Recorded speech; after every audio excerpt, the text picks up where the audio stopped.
Hi guys, today's topic is आर्थिक आयोजन। आज ये टॉपिक क्यों आया है, ये बहुत अहम मुद्दा है कि आज आर्थिक नियोजन या आर्थिक आयोजन क्यों उठाया मैंने।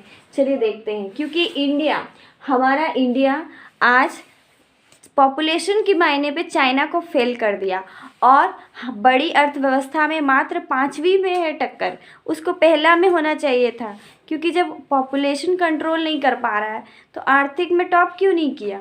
चलिए देखते हैं आर्थिक आयोजन की ज़रूरत क्या पड़ा। आर्थिक समृद्धि के लिए, ताकि ये जल्दी प्रोग्रेस हो इकोनॉमी हमारा। सामाजिक असमानता को दूर करना चाहिए।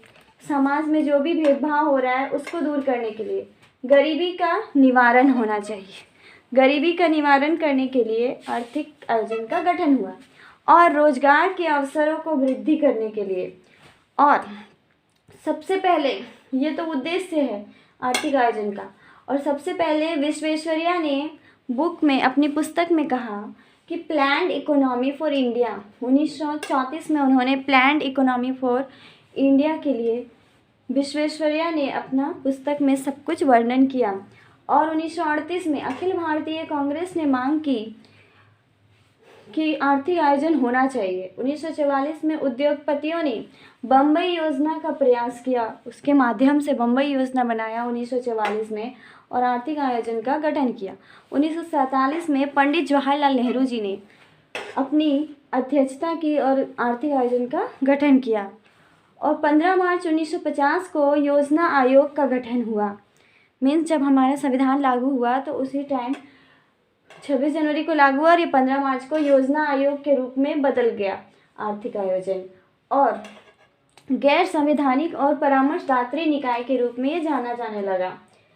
और 1867-68 में दादा भाई नौरोजी ने भारतीय गणना प्रति व्यक्ति आय की गणना की थी, जो मात्र 20 रुपये था और 1911 में 50 रुपये था। भारत में यह 5वीं बड़ी अर्थव्यवस्था है। भारत मतलब अभी 1 रुपया का वैल्यू $83.11 है।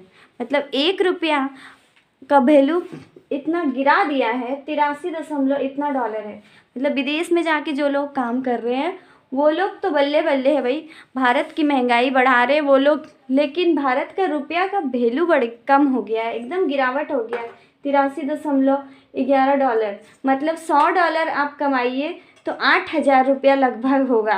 और $250 कमाइए तो 20,781 रुपया। और $500 कमाइए तो 41,562 रुपया। और $1,000 में आपका 83,000, मतलब समझिए 1 लाख रुपया। इतना ज़्यादा गिरावट हो गया है। मात्र $1,000 लाइए और इंडिया में आप अमीर व्यक्ति बन जाइए। इसका मतलब, और यहाँ की जनसंख्या इतनी आउट ऑफ कंट्रोल हो गई है, खास करके झारखंड बिहार का। गोवा दिल्ली का आय बहुत अच्छा था उस वक्त, लेकिन झारखंड बिहार बहुत पिछड़ा हुआ था। आज भी यहाँ का आय बहुत कम है। यहाँ के लोग बहुत कम डेवलप कर रहे हैं, क्योंकि यहाँ के लोग जनसंख्या बढ़ाने में ध्यान दे रहे हैं। कोई भी सरकार को मतलब नहीं है कि जनसंख्या कैसे कंट्रोल हो, किसी को मतलब नहीं। लेकिन आज के युवा को सोचना पड़ेगा कि जनसंख्या कैसे कंट्रोल हो और कैसे बेरोज़गार टीचर को रोज़गार दिया जाए और सभी को दर दर की ठोकरें ना खानी पड़े। ठीक है। और नेक्स्ट देखते हैं GNP, ग्रॉस नेशनल प्रोडक्ट बराबर GDP + X - M, मतलब घरेलू उत्पाद माइनस विदेशी आय प्लस देश में लाया गया आय। और ये हुआ NNP। GNP मीन्स राष्ट्रीय उत्पाद माइनस मूल्य ह्रास। जितना मूल्य ह्रास होगा उसको राष्ट्रीय उत्पाद में घटाएंगे तो हमारा नेशनल प्रोडक्ट उत्पाद मिलेगा। ठीक है। चलिए देखते हैं आर्थिक आयोजन का कंप्लीट टॉपिक हो गया। यही हमारा गरीबी का निवारण और रोजगार के अवसरों में वृद्धि, सामाजिक असमानताओं को दूर करना था और आर्थिक समृद्धि था। धन्यवाद। आप इसे लाइक